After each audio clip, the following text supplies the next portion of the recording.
Like if people want to learn how people who are really good at doing 3D modeling do it, then it's a great resource. Those videos. So the other thing that I have to say, like when we loaded this up the first time, the thing everybody noticed is how much of a real place the tower feels like. Mm-hmm. And I know you did a couple of blog posts about the actual manufacture, the construction of the tower. You guys went to a ton of towers in Wyoming and different parts of the country, and then also found some crazy reference material, right? Mm-hmm. Yep. Oh, here, check this out. I mean, I kind of said this. I was talking to you about this earlier, but I think didn't Jane originally build an inside of the lookout tower that did not feel correct? So she went back and just built it with only the lumber that you would be allowed to build it with if you were really in the Forest first version Service. of this lookout tower was totally built video game style of just like, oh, this seems right, and it was funky. And then she found an actual blueprint. We found an archive of blueprints of all the different lookout towers that the Forest Service, national parks, etc. have built. So we built it, like Sean said, out of 2x4s, out of all the official correct lumber cuts, and we built it to scale, and it looked incredibly real, and I bet in VR it would be perfect. But then we made it 1.5 times bigger than it would be, but still built it out of all the real lumber sizes. There's just probably like 1 or 2 more windows on each wall than there would be on a regular lookout tower. I mean, or they're wider. So she actually constructed like the stairs and the frame and all that stuff out of proper cut lumber. That's but just in 3D, and then she beat it all up after it was done. That's amazing. Whoa! It gives it a real sense of place, which I think is pretty neat. You guys do. You can actually go camp in some of these, right? Some of the old towers. Yes. Yeah, you can reserve a night in a lookout tower. I mean, probably not right now, thanks to you all. But I remember when I was a kid, there was a fire tower that was a few miles from my house, and it was one of the old steel frame ones that was 100 feet tall on top of a 1,500-foot mountain. Right. So when you climbed up to the top of that, because you could go all the way to the top before the gate, it felt like you were standing on top of the world. Right. Yep. You can see for miles and miles and miles, all as far as you go. It's incredible. They're magical places. Here's my favorite. Oh man! No, why does that? Wait, why does the ground plane come? That makes no sense. I think it's because you needed the texture for the chips. Yes, I need those chips. Yeah. Got everything.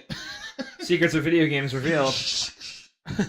Oh, we're all. It's funny. I will say, hold still. I don't like I'm this. not going to do that because you're actually here now. Yeah, you actually hit me in real life. Be a real human killed, but killed by a controller and not by a pot. That's nice. It's funny because it does this make. I've never been in the Vive with other people, and being in here with other people makes it actually so much different. Well, it's just a neat thing to explore, right? You can show it to people, and just the mere act of picking up the boombox and saying, "Hey, did you see this cool thing on the back? There's a sticker that says I Heart Sky something." I Heart Sky texture unfinished because we didn't think people would ever release the back this close. Well, you did the battery compartment, so there we go. Yeah. Come on, buddy. I think that what happened there is that Jane built this and said, Ollie will probably paint the rest of that texture onto there. Sean, you're getting a little freaky over there with old Burns. Are you dancing with Burns? I was hugging him. I think a puppet show would be pretty good. I'm Forrest Burns. Markiplier. Oh, this is interesting. Dancing around. Hi there. Yeah, just hiding. It's me. It's like, don't mind me. Hi there, park visitors. I like that Forrest Burns' only tool is a shovel. Yeah, but you can do a lot of damage with a shovel. That's so the next game, Forrest Burns is the bad guy. Next game, Forrest Burns is the bad guy. Next game, Forrest Burns is the bad guy. Next game, Forrest Burns is the bad guy. Next game, Forrest Burns is the bad guy. Next game, Forrest Burns is the bad guy. He's out hunting people, teens in the woods, and there we go.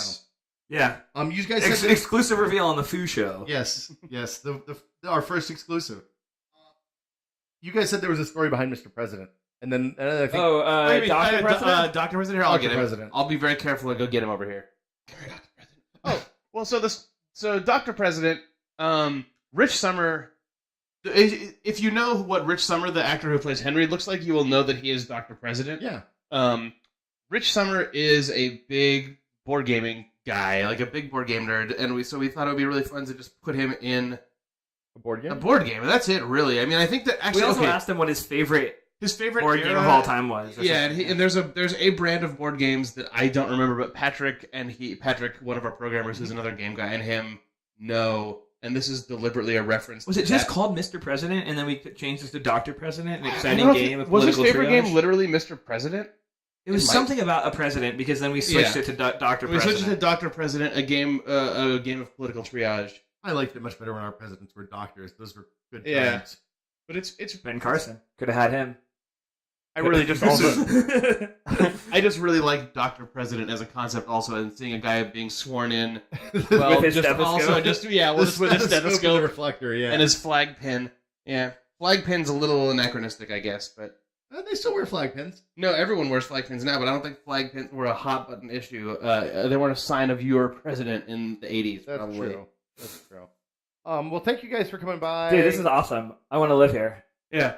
Well, we can I make don't- that happen. I don't even want to go back to my normal reality where things aren't don't just show up in my Here you face. go, Sean. Oh, there we go. That's my normal reality. Zoom in. If people want to know more, they can get. They can go to Camposanto and see all the stuff we talked about. Yeah, come on or over go to to get the game on Steam and PS4. Yes, you can get it on PSN and you get it on Steam. It's $19.99, available now, and for always. Yeah. Come on over to the blog and you can see how we make some of this stuff and see what else we're working on at blog.camposanto.com. Will, this is awesome, dude. You've built a very cool thing. Oh god! die. Oh, No, yeah, no, classic no. VR sickness. We got classic VR. Coming for me. We will be back later this year with more regular FOO shows. President. Thank you guys so much. Thanks to Guidebook for hosting us on the first half of our recording. Thanks to Eric for hosting us on the second half of our recording. And if you guys want to know more, you can follow me on Twitter at Will Smith or follow us at FooVR.com. Thanks, and see you soon. Goodbye. Bye. Bye. Big wave. Big wave. I was playing with plates. Bye.